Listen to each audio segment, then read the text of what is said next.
Winter in the Carpathians. Winter in the Carpathians was special. Snow lay in thick layers, covering the forests and mountains, creating the feeling that the entire world was wrapped in a soft white blanket. In the mornings, when the sun began to rise over the peaks, its rays turned the snow crystals into millions of tiny diamonds. The cold wind carried the fresh scent of frost, pine trees, and the unique crispness that only winter mornings in the mountains could bring. Timofey, the father of young Nazar, worked as a forest ranger. His duties included not only taking care of the forest but also looking after its inhabitants. Every morning, he would wake up early to check how the animals were faring through the harsh winter. This morning was no exception. Nazar, today, we are going to feed the deer, Timofey said to his son.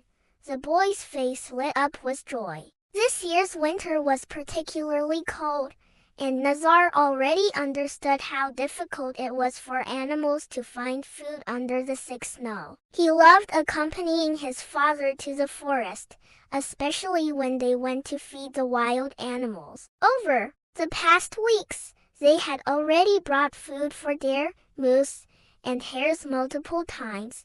After a hearty breakfast, Nazar and his father dressed warmly and set out for the forest. They walked along a narrow trail, and with each step, the snow grew deeper and crunched louder under their boots. The frosty air nipped at their cheeks, carrying the familiar scent of pine trees. Here we are, Timofey said when they reached a snow-covered clearing. This place was special. Deer often stopped here to rest. Timofey opened a large sack filled with hay and seeds. Together, they began to scatter the food evenly across the clearing. Nazar worked diligently, holding his small pouch of grain. He wanted every animal to find enough to eat. Soon, a soft rustling sound came from between the trees. It was a deer. Cautiously, they began to emerge into the clearing, their movements careful and watchful. Look, Nazar, how many have gathered? His father whispered, pointing to several deer slowly approaching.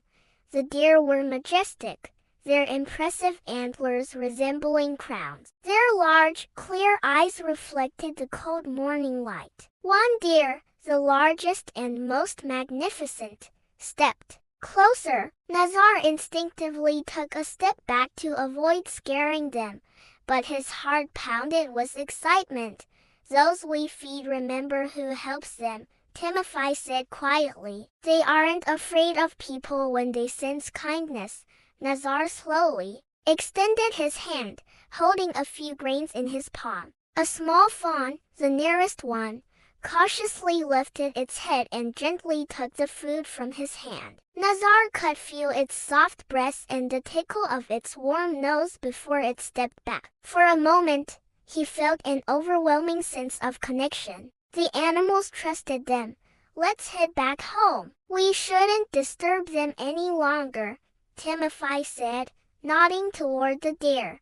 The sun rose higher, casting a warm golden glow over the forest. The trees and snow sparkled as if they were adorned with jewels. Nazar turned to look back at the clearing, now feeling warmer from the inside, knowing their small act of kindness had made a difference.